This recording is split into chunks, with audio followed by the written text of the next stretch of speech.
Thank you for joining me for today's update. I'm glad to have Dr. Jose Romero, Secretary of Health here, as well as our Secretary of Education, Johnny Key, and some of his team. I see Senator Bledsoe over there, Chairman of our Senate Health Committee, and other legislators that might be here as well. Let me first start off with some reporting news. Let's look at the graph for today, and there's some really good news in here. There's some not so good news as well, but first of all, the total cases the last 24 hours, 2,343, which is up from a week ago. Active cases up, deaths very sadly as 16 additional Arkansans have died because of COVID.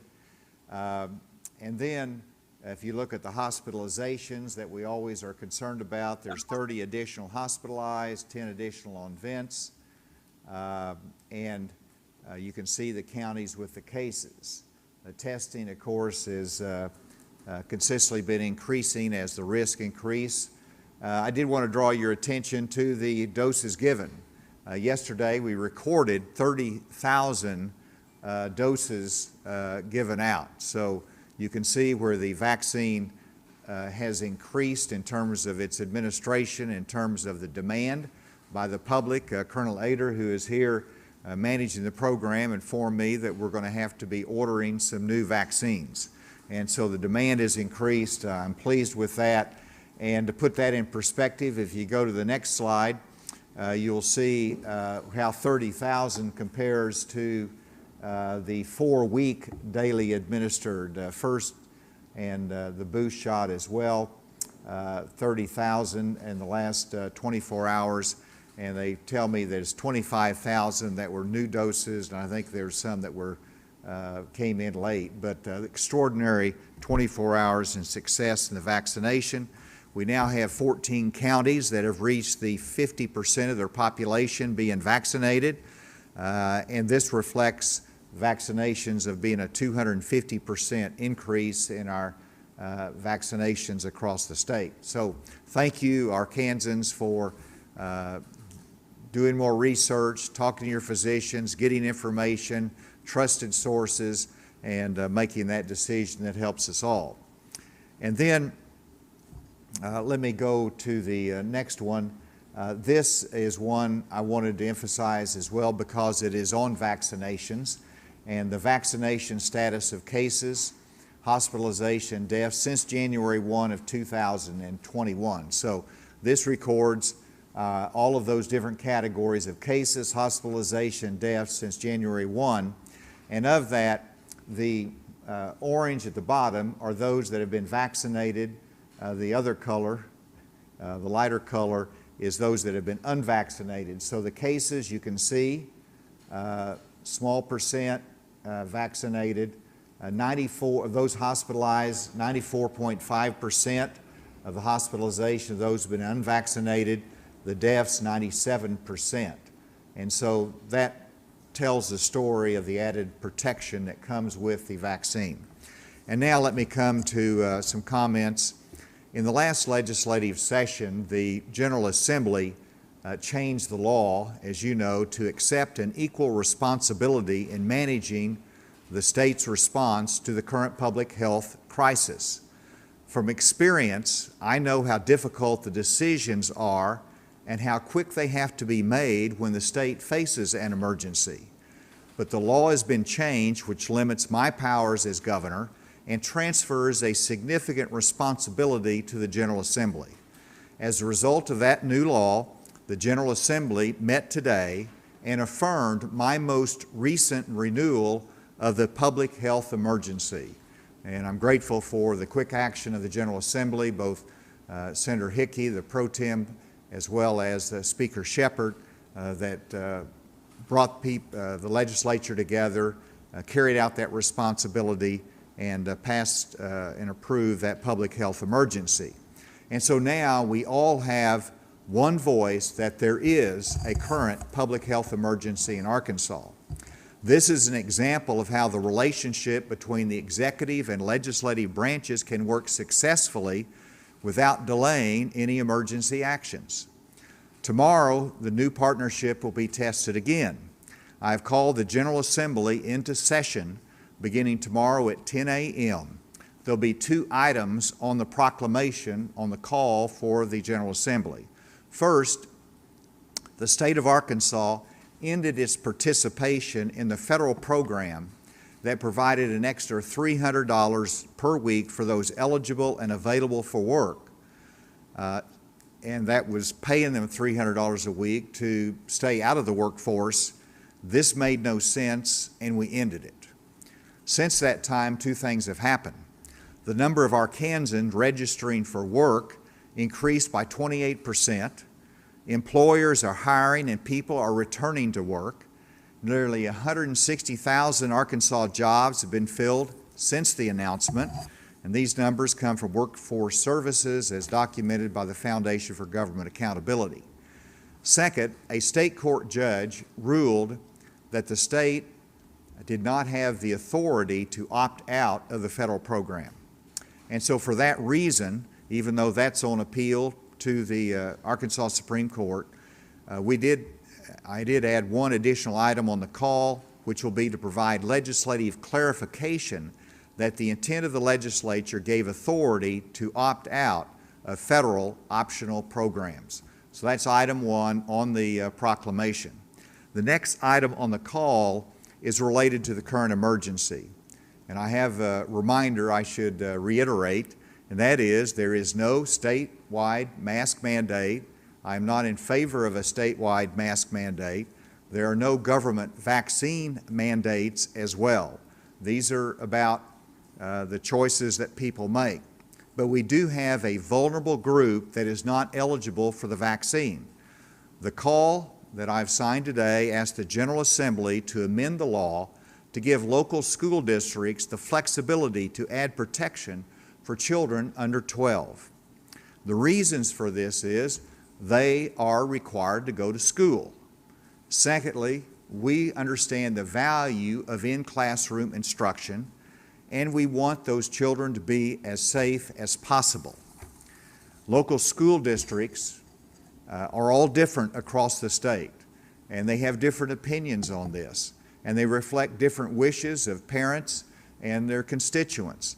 The local school district should make the call, and they should have more options to make sure that their school is a safe environment during a very challenging time for education. And so my ask of the legislature is to deal with these 2 urgent items because we are in an emergency and because both items relate to that emergency. And so with that, I do hope that they'll be able to convene at my call, that they'll be able to do the business, they'll be able to go home, and that we'll be safer because of that action and the partnership. Now, I did want, before I bring up Dr. Romero, I believe we have one additional slide here that tells us the challenge that we face in terms of hospitalizations. And this compares January 11 is the darker color, and then August 3, which is today, is the lighter color. And so you first have the percent of hospitalizations that are positive for COVID. And so you can see now 20% of our hospitalizations are positive for COVID as compared to 17.4% in January 11, which was really the height of the pandemic at that time. And then if you look at the ICU admissions, you can see it is also higher percent of ICU admissions now compared to January 11. And then if you look at those that are ventilated, you can see that that is higher as well. And so even though our raw numbers are not as high as January 11, the percents are higher, and that is really the pressure point on the hospitals. We're working very hard to address that. Our hospital administrators are looking at this. We're working with them through the Department of Health, and we hope we can address that serious challenge that we have on available beds. And anybody who's dealing with the hospitals in recent days understand that completely. With that, Dr. Romero, if you would come.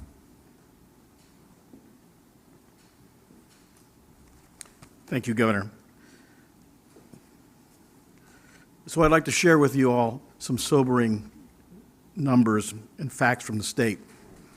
As of August 1st of this year, nearly 19% of all active cases are in children under 18 years of age. Those children that cannot take a vaccine, that cannot have a vaccine at this point, those under 12, account for more than half of that percentage. Between April and July of this year, there's been a 517% increase in the number of cases under 18 years of age. There's nearly a 690% increase in cases in children 12 and under. There's been an increase of nearly 270% in hospitalization among individuals less than 18 years of age. ICU admissions have increased significantly between April and July of this year by 275%. 20% of those are under 12 years of age. Among children less than 18 years of age who are hospitalized in July, 58% were less than 12 years of age. I think these numbers exemplify and bring out a very sobering aspect of the pandemic in our state. We have a group of individuals that are extremely susceptible to infection because they do not have eligibility for a vaccine. At this time, we have administered administered vaccine to 32.2%, sorry, excuse me, let me say that again. 32.2% of our population between 12 and 18 years of age have received one dose, and 18.4% have received a complete immunizing series. I share this number with you so that we can increase our immunization numbers among those that can receive it, and that we can encourage the use of masking. As the governor said, we do not have a mandate, but I clearly recommend this for children going to school. And I'll stop here and turn it back over to the governor. Thank you. Thank you, Dr. Romero. Secretary Johnny Key, if you would come make your comments about education.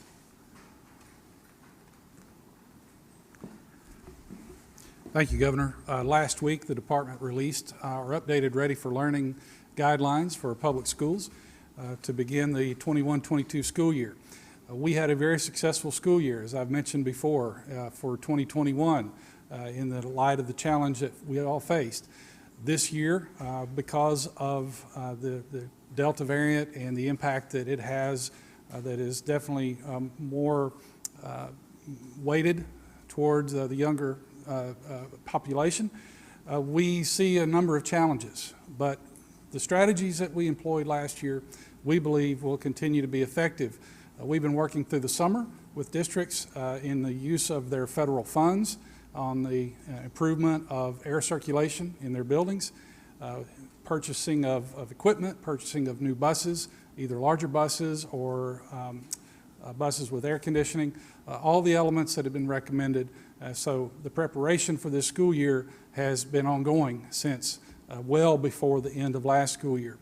Last year, we began in January thinking about what digital learning looked like. So there was no one caught flat-footed when it comes to being prepared for this school year and shifting to digital learning in those situations where the numbers based on the COVID-19 cases would dictate a school moving that direction.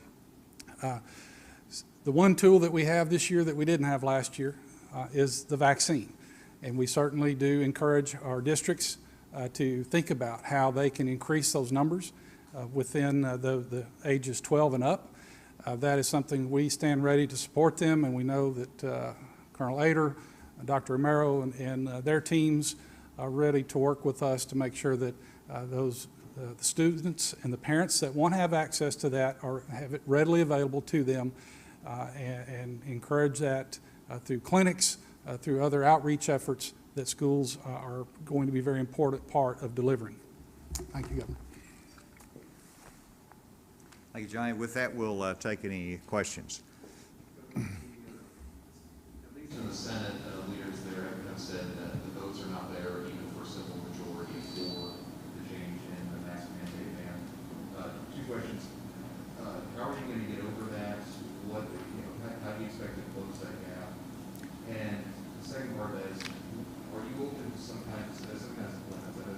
about having it triggered by types of transmission in community. Are you looking at some kind of limits on how this would be rolled back?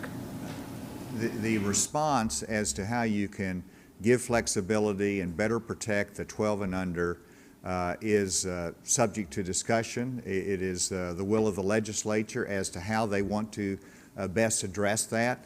The call says this is what we want to address, is the public health of those that are 12 and under.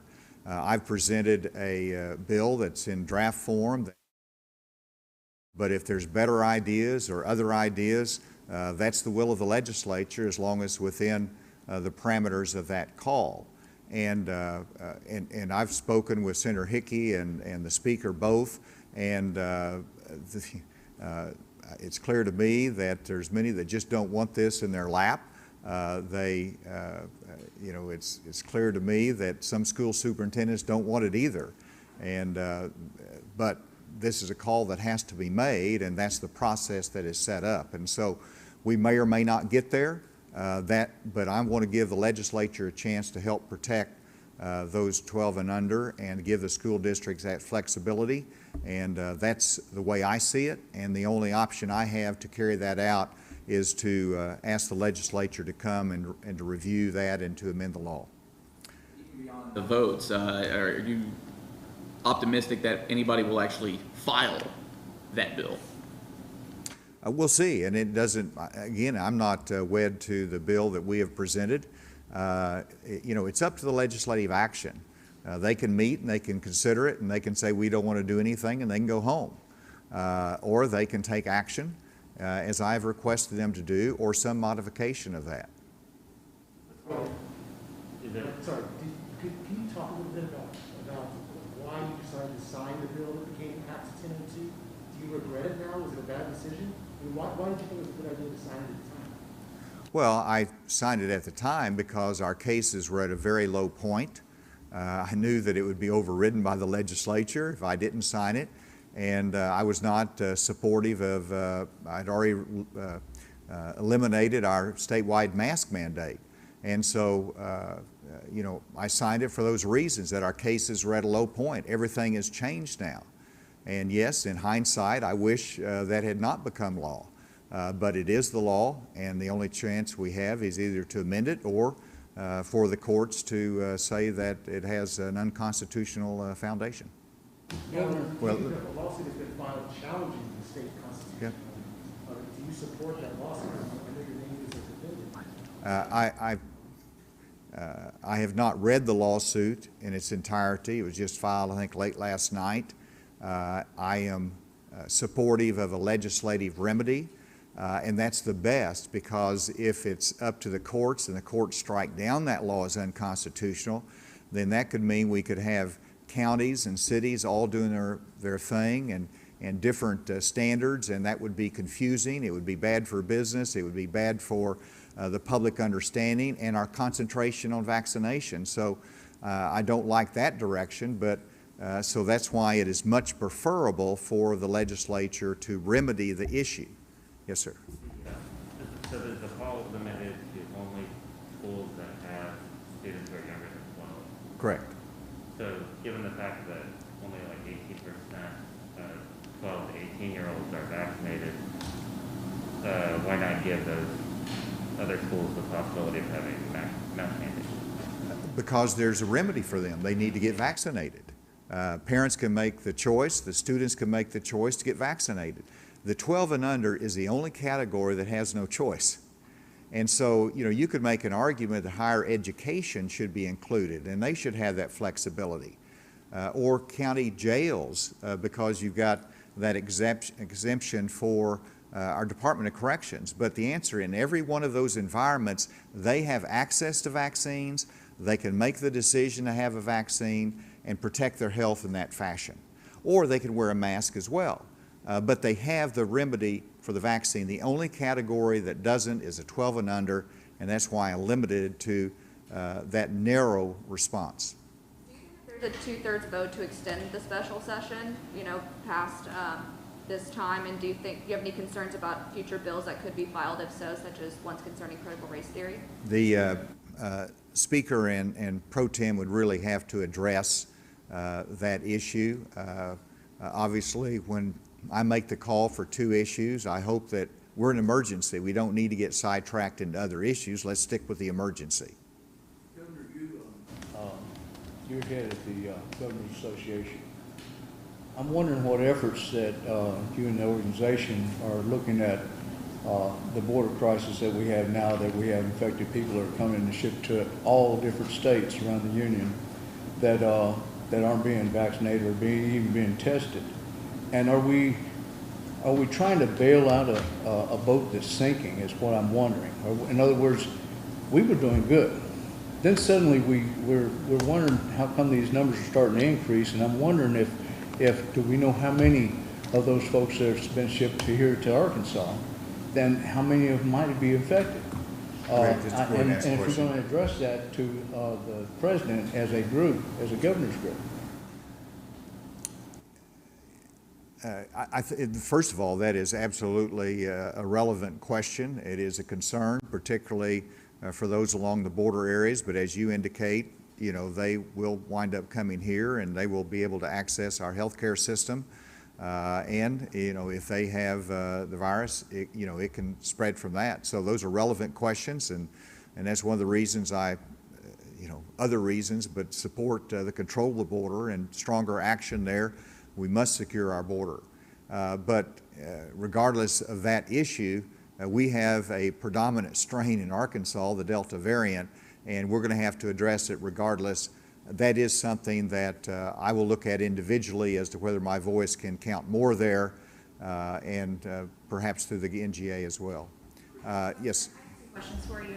Is there any guidance for preschools, daycares, since they're clearly younger than 12? And my other question is, the eviction moratorium just expired.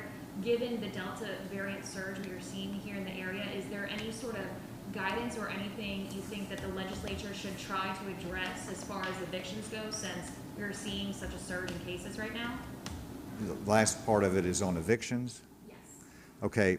On the first part of the question, if it's a public school environment for preschool, then this would still apply to them because they're under 12 and not eligible. So the public school environment can be directed by the flexibility given to the local school board. If it's a private environment, they can make their own rules and requirements for their private sector business. So I think that would be addressed. If there's any other rules on that, you can comment on that. In terms of the eviction, this is a concern simply because we're working, money is adequate. So the funding for those that need rent assistance is there. We're doing everything we can to market it. We're coordinating with landlords because we want that money available to where there's a need. And it's been lightly utilized in Arkansas, and I shouldn't say that. It's millions and millions of dollars have gone out to rental assistance. But we want to make sure that if there's anybody, whether landlord or tenant, that is behind on their rent, go to our Department of Health website and access that rental assistance. We ought to be able to get that to you. I guess just to clarify on the PUA part of the call, is that just trying to clarify who has the authority to opt out of that, in essence?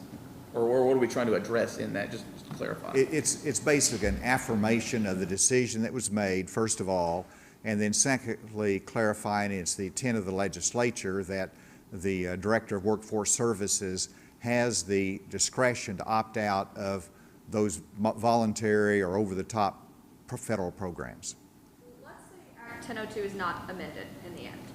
What is your fear, what is your concern moving forward, especially with these statistics that Dr. Romero just said about these insane increases in cases, especially in kids under 12? Well, the concern is there, and that's the reason for this action, and that's the reason that the legislature should act as well. Now, if it's not changed, what do you do about it? Well, we're going to continue to make sure that we have as safe an environment as we can in the schools. The local school districts will not be able to impose any requirements, but we still have the guidelines in place, just as Dr. Merrill recited, that individuals make the decision, parents make the decision, encourage mask wearing to comply with the guidelines of the CDC. But as you can see from the statistics that came from the Marion School District that started earlier than many of the rest, those numbers are not good. Those numbers are not good, one, because of the number of cases, but two, because of the number of quarantines, which means there's not a very high percent vaccinated. So what we're going to do, and that's the most critical thing, is to develop a cocoon, to develop more people in the school environment vaccinated, and that gives you better protection in schools. Vaccinations is the best answer. The rest is just simply trying to take care of those people that can't be vaccinated. Does it give you hope that that could happen, especially with, we just had more than 30,000 Arkansans get vaccinated in 24 hours? Oh, absolutely. I think we've seen a sea change in attitude, a sea change in action, more importantly, of people stepping up to the plate, recognizing it's important for their health. And I think you're seeing also more people trying to get accurate information, of going to the doctors, going to whoever their healthcare professional or trusted advisor is, and really searching for true information, because there's too much at risk not to do that. Governor, wanted to clarify something you had talked about last week, or you'd said last week. You don't see emergency powers as an option if you're not able to do this legislatively. Is there a legal reason, or is that a political reason that you would not seek it through emergency powers, the mask, changing the mask law? Well, I think your question goes to, is the restrictions on the governor's powers during an emergency constitutional or not? And you know, I have my views on that. I have some questions constitutionally about that. Ultimately, the courts would decide that issue. But it's important for me that I work with the legislature. I signed some of these bills into law, and we work through this. I respect the legislative branch, and if we can work in partnership to address this pandemic, then that's what we want to do. But I have to lead as governor, and I will lead through the tools that I have. And I've got significant tools, but I need the legislature to back me up on it. The Department of Workforce Management, you said that you may go back to the additional, if they decide to go back, they opt into it and they decide to go back to the additional unemployment. You say they may do that. But are we ready for that? Have we corrected all the problems, delays and things in getting that money to those people? I think the system is working now. Every change you make in the system takes a little bit more software development or changes, but the system is working, so I think that they are prepared in the event that we have to do it. But it's still, I mean, if we had to go back, it would take some time. I want to be careful about the length of time, some time to change the system to readjust that.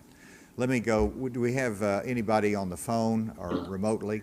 Hey, Governor, this is Andrew Epperson from KNWA News. I have a question about contact tracing. Is that something that we're still doing? And if so, are the contact tracers able to keep up with this rise in the Delta variant? The answer is yes and yes. We are doing the contact tracing, and on the latter part, I probably should be a little bit more careful in my answer that I asked a number of days ago about that, and they were keeping up. Of course, we had to rebuild their workforce because they had let a lot of them go, and so they're bringing those back to do the contact tracing. But it is working. Obviously, as the cases go up, there is some delay in getting the work done, but they're hard at it. And Dr. Romero, do you have anything else on that? That's exactly right. All right. Next question. Hey, Governor. Elsie Helm, NWA in Fayetteville. I have two questions for you, if you don't mind. The first, as we're seeing hospitalizations continue to rise across Arkansas, here in Northwest Arkansas specifically, we're seeing our ICUs filling up. In fact, we had a sister wait 14 hours for her critically ill brother to end up getting a hospital bed. So I'm wondering if there's at any point when we'll see elective surgeries put on pause like we did at another point in the pandemic. And then my next question has to do with the chart that you showed that compares vaccinated people to non-vaccinated people in terms of the deaths, cases, and hospitalization. So this chart says it's since January 1st. How accurate of a depiction is this when, I mean, quite frankly, vaccines were not widely available at all come January 1st, let alone for a couple of months after that. So it's, I guess it's kind of shocking to see how many more people were vaccinated when you look at that chart. Okay, in terms of the elective surgery, that's the last thing we want to do is to restrict those health needs that are urgent, that people need to have taken care of that's been delayed. So we don't want to do that. Obviously, there's delays right now, as you can see from getting access to an emergency room bed or an ICU bed. That's a challenge for us. We are working with the hospitals for a joint approach as we did during the height of the winter, and we'll have more to report on that in coming days. In terms of your second question, Dr. Romero, do you want to address that? Thank you very much for that question. So we are gathering data on that, and we'll have better data in the next few weeks. There is not enough data under the current Delta virus to tell you. But what we can say is confidently is that receiving the vaccine decreases your risk of being hospitalization and decreases your chance of dying. So we'll have more concrete, narrowed data in the next few weeks. Thank you. Any other questions? Governor, Mike McNeil, MagnoliaReporter.com. Tyson Foods said today that it's going to require all employees to be fully vaccinated by November 1st. Will you encourage other employers in Arkansas to implement a similar decision, except perhaps with a timeline of hours and days instead of weeks and months? What was the last part? Instead of hours a day? I didn't follow that. Will you encourage other employers in Arkansas to implement a similar decision, except perhaps with a timeline of hours and days instead of weeks and months? Well, that's an individual business decision. I am not encouraging businesses to do that, but I certainly respect their concern of their employees, their public health environment in their workplace. They have a lot at stake, and so I support the decision of individual businesses to make their decisions on those health issues. And as to others, I think every business is going to make their own decision. Obviously, a lot depends upon the sensitive environment, and of course in Tyson's you certainly recognize that they had such an outbreak in poultry processing plants early on, but it was an essential industry. They continued to work, so there's a lot at risk there, and they're doing everything they can to make sure it's safe. The second part of it is I just want to recognize how much the employers are doing to increase vaccinations, even voluntarily, through incentives, through paid time off. I think they're really stepping up to the plate for us. Next question, right here at the table. You just wrapped up traveling around the state with your community COVID conversations. What was the biggest takeaway you had from those, and how do you move forward? Well, first of all, we might not be done yet. In fact, I intend to go out next week. We took a pause this week because of the session, but I see that this will continue until the start of school, at least. And so that's important. It's working, and I want to go to other communities. What's the biggest takeaway? People are searching for information. They get a lot of misinformation out there, and that the biggest takeaway is that it's not what the government tells you, but it's what people you trust you get your information from, and that's what they rely on, and that's what helps them to make the right decision. And so that's the beauty of the conversation, is that someone raises a question, and then someone in the community who has knowledge of this answers that. It's a trusted person, and it's that conversation that makes it beneficial. Seems like we've had some etch-a-sketch type things that have happened. I know that was the doctor that talked yesterday in the committee that testified. she, I think either Kim Hammer or Senator Kim Hammer or Senator Sullivan he'd actually got a message showing that the CDC basically said that masks didn't work, and then turned right around and asked the expert witnesses, and she said she disagreed with the CDC. That's kind of leaving us some inconsistencies, and you talked about just now, is trust. We need consistency in the thing if you're going to get people's trust. Consistency, reliability, building trust, confidence, and transparency. And CDC gets a lot of criticism, but they were very transparent in their own information about the breakthrough cases in Providence, Massachusetts. They didn't hide the fact that there were a number of those. I think there were 1,000 cases, and there was a certain number of those that had the vaccination. And so they were transparent. They put that information out to the public. They don't hide that. And to me, that builds confidence. I talked to the governor of Massachusetts on that, and he said if they hadn't had vaccinations, those numbers would have been much higher, and the hospitalizations would have been much higher. So with that, thank you all for your attention to this today, and I look forward to seeing you again. Thank you.